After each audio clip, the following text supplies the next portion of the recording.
Howdy, how's it going, guys? Thank you for tuning in. Just want to, real quick, I'm doing this new series. I think I'm going to call it like Shop Days or something like that.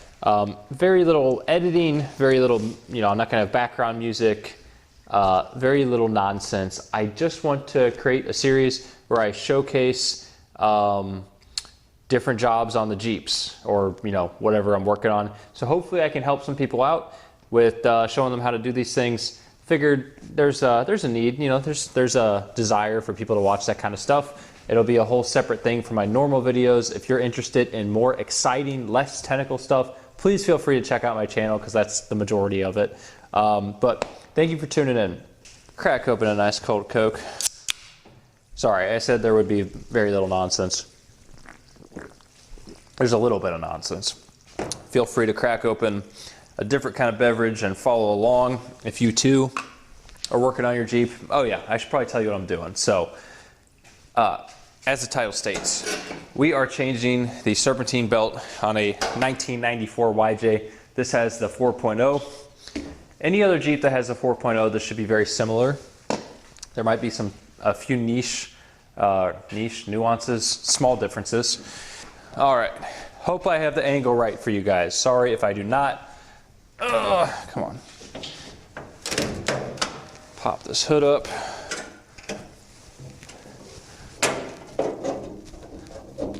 Oh, there. Wrong hole. So, I should say this too. I don't claim to be a master mechanic. I think I know enough to get out of my own way.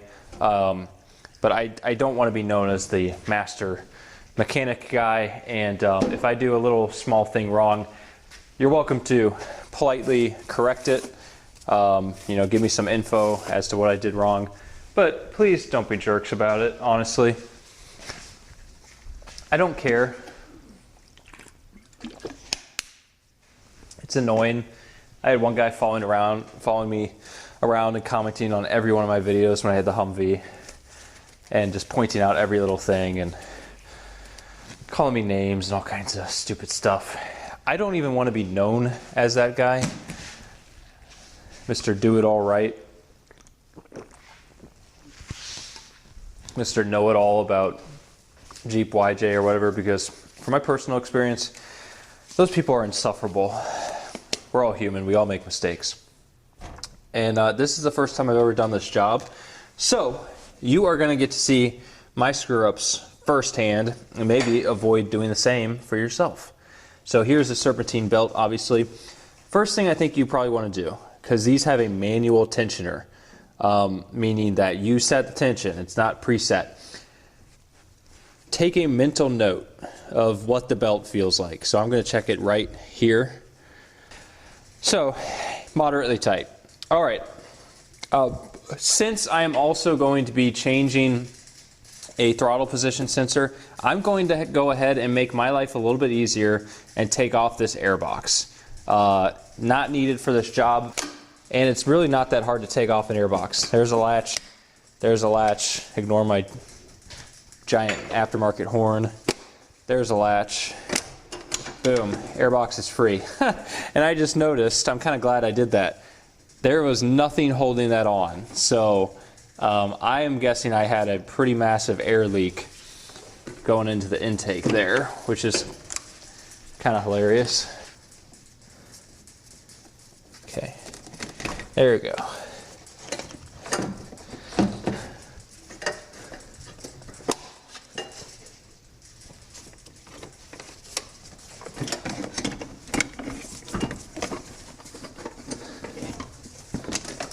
Boom, airbox is out. Highly recommend just doing that. It should have had a clamp here. Oh, okay, it does have a clamp. Mine just was not tight. But you would have to undo this as well. I think mine might be broken. I don't know. I guess it was never tightened down from the previous owner. You'd have to loosen that as well. But anyway, I think these are 1/2 inch. Some of them fit pretty snug. Sick. Some of them fit pretty snug, so it might actually be a metric deal, but every bolt on this Jeep is rusted and stripped out anyway, so I don't really care. All right, we're back. I admit that took a little longer than I'd like, but the deal was the tensioner bolt was just rusted and nasty, and I had to break it loose, and I thought it was gonna snap off. Fortunately did not. Making sure I'm actually recording there. Fortunately it did not snap off. But yeah, so just so you guys know, you need to loosen this for sure.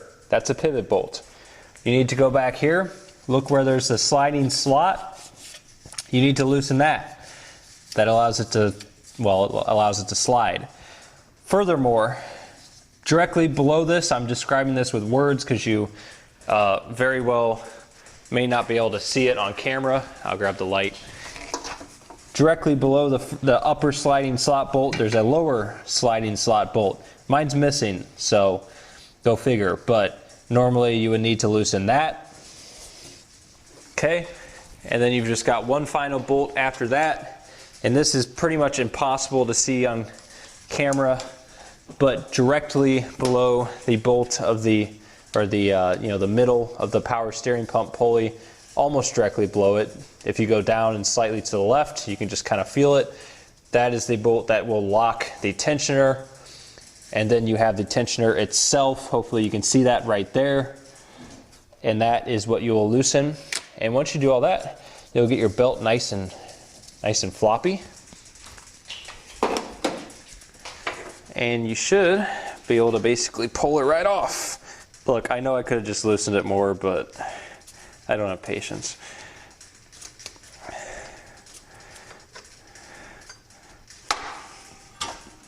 Okay.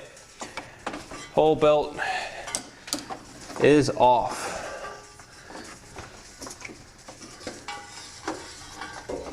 So, side note, you know, this belt really doesn't look that bad, but unless you don't mind forking out the extra cash to just buy yourself a spare, yeah, it's a little dry.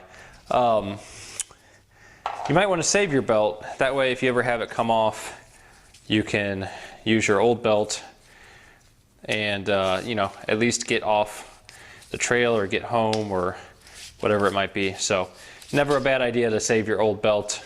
Of course, if you just buy two, that's kind of ideal. That way you have a new one ready to go. On most of your fans here, you are going to have the configuration. So if you don't have this on your fan, you know, Google could be your friend if you've already taken off your belt, but you might want to take a mental note, or better yet, a picture of exactly how it goes. This is pretty simple. It's going to go around here, around this fan on the outside,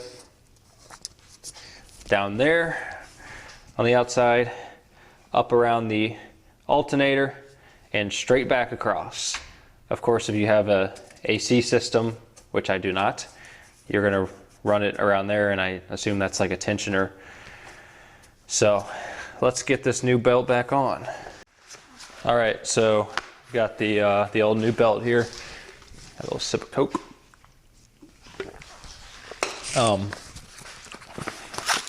Let's open this up. Do a little comparison real quick.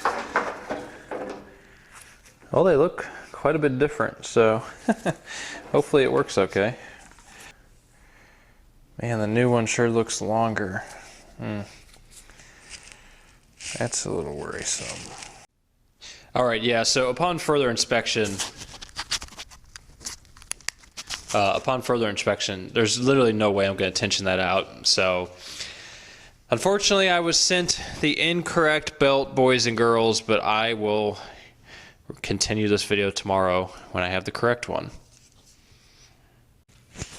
Okay, folks, I've got the new belt. I did go ahead and start to put it in. I'm going to have to go ahead and loosen the tensioner a little bit more to get the new one on. No point in forcing it. And okay, GoPro died on me. It's like a tradition at this point. But belt is on. You didn't miss much. I'll just give you a little, a few helpful tips here. basically what I ended up doing, because even with the tensioner loosened, I think as much as it was going to get, you know, I could loosen it more, but it didn't seem to be doing anything. So with it as loosened, I think as much as it was going to get, I put the belt, I routed it per the directions on here. And what I ended up doing to actually get it on there is I put it on every single pulley with ridges on it. So that's every one but the middle one here. So that one, the one at the bottom, and the one on the very left, the alternator, the power steering, and the crank. And then I just put it up on the fan belt pulley as much as I possibly could right here for the fan, you see. The fan clutch, fan belt, whatever you want to call it. And I just kind of shoved it on there, and it wasn't too bad because A, this pulley doesn't have any sides that you have to get over, and B, it's smooth, and you're going smooth on smooth. So that really made it pretty easy. It took a minute to kind of work it on there, but I was able to get it. Then what I did is I just went ahead and tightened this entire thing. I tensioned it up, and there's no set way to do this. There is a tool you can use to check tightness, and some people will even use like a square and measure the length. Personally, I kind of go off feel. If it's not squeaking, that usually means you're okay. If it is squeaking, that almost always means it's too loose. And you just want to kind of feel it. And, you want about an inch, a half inch, maybe 3/4 of an inch of play in the middle from the alternator to the power steering pump here. And that's about what I got. Other people say you can take it and twist it, and if you can twist it more than 90 degrees, it's too loose. Mine actually, you definitely can a little bit. So, it's your Jeep. Set it how you think is best. But just going off of forums, thought I heard someone call my name. Just going off of forums, that is what I found to work out the best, is kind of half an inch of play. So anyway, definitely take note of what it is when you get it off, but that is what I would go with. And then from here, all I got to do is tighten up what I showed you that I had loosened. So, that's just a couple of bolts over here after you have it tensioned, and you should be good to go. All right. Hope you guys enjoyed the video. That's all for today. This is really not, it's not a complicated job. It does take, I would say, realistically an hour to 2 hours, depending on how well it goes. But I haven't done a lot of serpentine belts. I don't know why. I never really have had to. And so this was really one of my, I've probably done maybe 2 or 3 others in my life, so it's one of my first ones. And it was pretty easy. Good thing about these Jeeps is they're about as simple as you can get with this kind of stuff. So hope you guys enjoyed. If it was helpful, hope you can like and subscribe. Let me know if I should do more technical, kind of boring, quote unquote, boring videos like this. No music, just, no unnecessary stuff, just straight up explaining how to do it. Anyway, I will see you in the next one. Thank you so much for your support. Goodbye.